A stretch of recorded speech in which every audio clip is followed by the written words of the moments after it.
Hey there! So, let's talk about a common problem that many Haskell developers encounter while debugging their programs.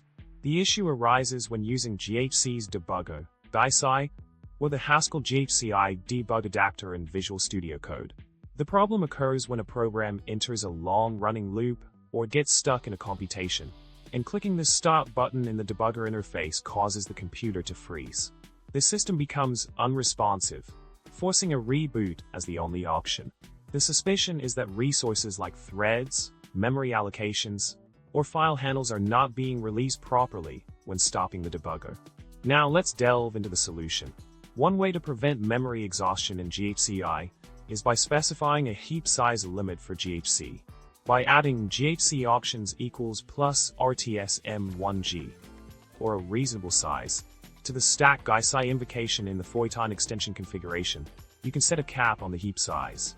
This can help avoid crashes when stopping the debugger, especially when dealing with memory-intensive operations. Additionally, the use of foldle in Haskell code can lead to issues related to lazy evaluation, particularly with infinite lists.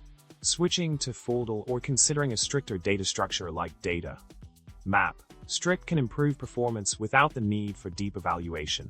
In summary, tackling the resource release issue when debugging Haskell programs can be achieved by setting a heap size limit through GHC options and optimizing code for lazy evaluation pitfalls. Remember, a proactive approach to resource management can save you from unnecessary crashes and freezes. Alright folks, that's all for today. Don't forget to like, subscribe, and drop a comment below with your favorite Haskell pun. Let's keep the coding fun going.